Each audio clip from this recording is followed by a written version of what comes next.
All right, let's open this hood without further ado. But this is gonna ship, go on boat here 2 or 3 weeks back to Japan. We are really gonna step it up and start integrating some of that with our build.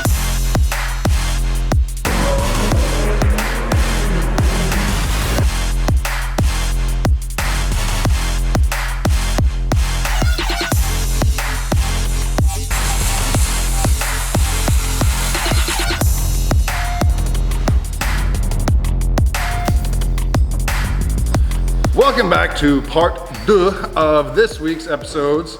Wrap up of the 2001 wagon. It's going back to Japan. As you see, ladder is in place. The brace from ladder to roof rack is still yet to be installed. Anyway, without further ado, let's go roll back and see the other footage.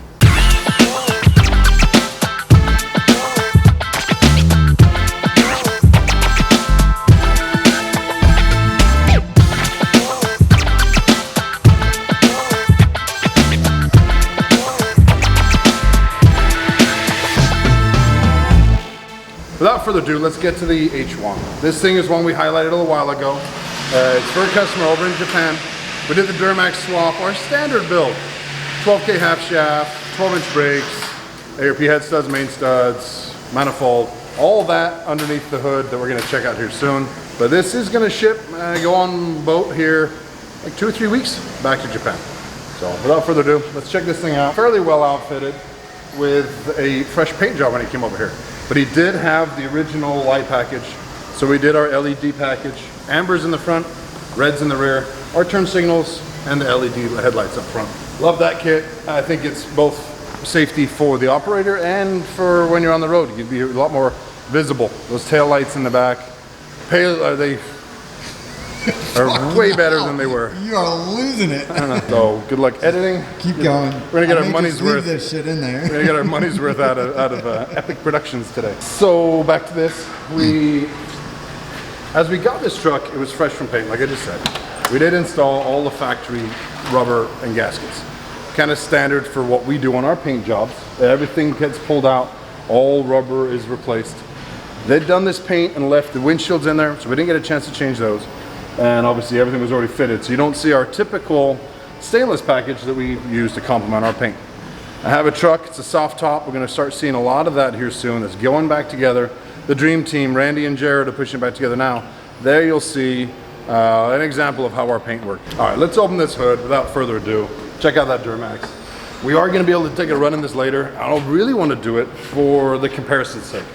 You could barely hear what I was saying when that 6.2 was rattling down the road.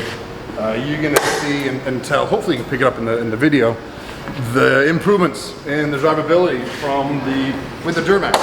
It's just dramatically quieter, it's awesome. This Duramax package, Allison 6-speed, really just gets this thing down the road the way you would want to do it. Obviously that's the way AM General eventually got there, but they just fell short with that 2006 model.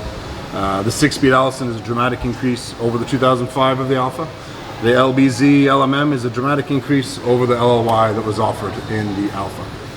You've seen it before. Here's our heavy duty cooling package. Slim mount condenser with that fan directly over there. That's gonna help cool the engine and also maybe enhance it a little bit on the AC. We did pull that transmission cooler out of there, as I explained a few times, and we relocate that to the rear. All thermostatically controlled to where the trans temp reaches a certain limit, turn the fan on.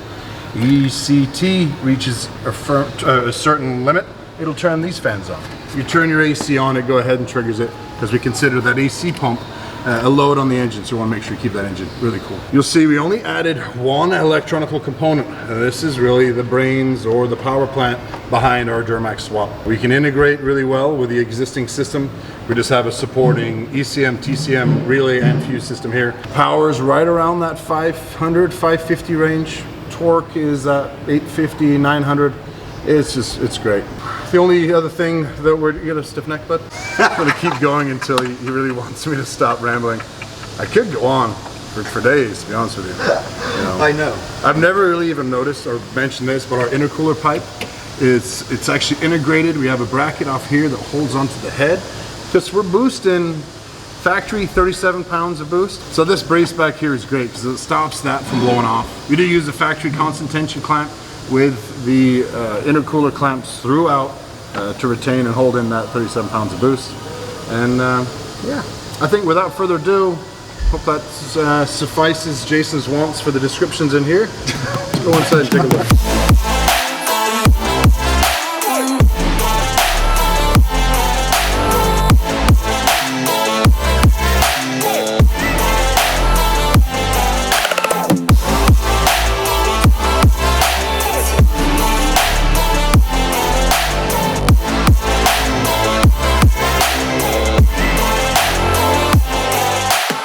Now that we're inside, you kind of see the layout and the look that these guys went for. This wood trim, gray leather, it's really pretty cool. The wraparound lighting and the recessed lighting, I think it's just so neat. We are really gonna step it up and start integrating some of that with our builds. Make them a little more user-friendly, not so much just for the driving aspect, but when you're in here. It's pretty cool. Jason's trying out the bed pad there, so they've changed the whole rear area. Remove that center cargo divide and put a pad back there with a few other things like a backrest. So it's a cool little spot. Like I said, this thing's just road trip ready or ready for a good night. Ready for a good night? The shaggin' wagon? Yeah. The shaggin' wagon? Heaters, I'm focusing here. Seat heaters on both front and rear seats. We're going to highlight on a truck that we did interior, kind of with the same feeling. The gray and gray, but we did a Tiffany or a Trojan blue thread to it. That's got a 6 seats, and we did six seat heaters throughout. So I'm looking forward to sharing that with you, and I'm also looking forward to getting this on the road because it's quite warm in here right now. Yeah, we can go for a drive. Yeah, You want to get back here in the shaggin' wagon?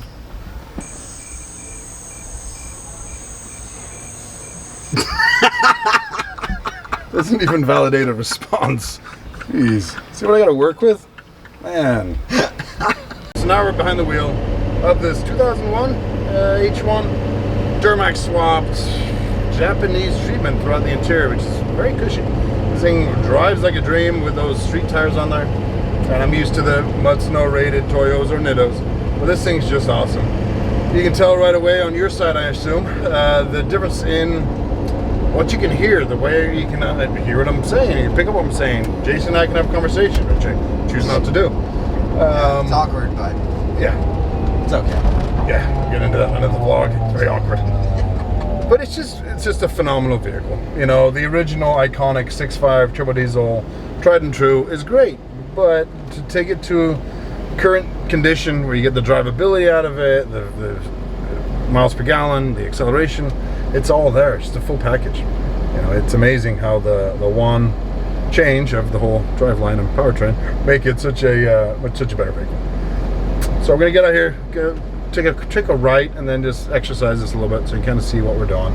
But it's yeah, it's cool. Probably have to refilm that because it's itching my nose a bunch. I know. Yeah. So you're always itching your nose on camera. It's funny. I get it so much.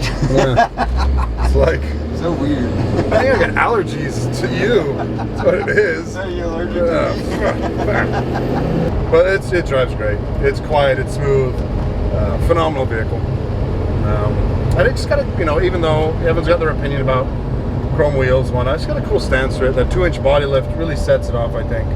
Both on highway function and off-road. You get a little bit more clearance. For me, on highway, because it's easier for me to get in and out of because it's a little taller. But it's just great looking trucks. Fun fact, as I try to put in some of our episodes, we don't change much on the interior of the vehicle for the Duramax swap. A lot of people say and ask, what are you changing? Do you need to change gauges? Do you need to change this and that? No gauge changes are needed on the H1. Humvee gets a couple gauge changes because of the voltage it changes. You'll see, and I'll have Jason take some images of the shifter assembly, both TC and transmission. They get new labels, and they're going to be reminiscent or reflecting on the 06 through 2010 Duramax Allison combo in the truck. We do change the accelerator pedal. Most of these are drive-by cable on the or linkage on the original setup. Now we're all drive-by-wire, so the APP is going to be changed to that from the GM factory fitting for that the Duramax Allison combo. Alright guys, that's a wrap on this episode. Really stoked to show you those two trucks. The military, the Humvee, that's something I'm passionate about with my own. And you can't deny the luxury of that H1 destined to go back to Japan here in a few weeks. Upcoming episodes are going to be something on this truck, the soft top here. It's a build that came to us from a group called the California Locos. It's been dubbed the Loco H1. A lot of cool features from this unique paint to some really new and different style of thread we're doing on the seats and the door panels. Scroll down, subscribe, comment if you will, and stay tuned. We're going to show you some more cool stuff coming up soon. Check out part 2. Fuck, I don't know, dude. It's hot in here. The fans are off. It's 3 o'clock. I'm ready to go home. You good? Yeah, we're recording. We're recording. Hey. I wasn't just sucking it in. It was already like that. What are you doing now? Why are you pushing buttons? Because I gotta adjust the camera so the people could see your pretty face. Good. I've been working 43 years on this face, so glad it's paying off.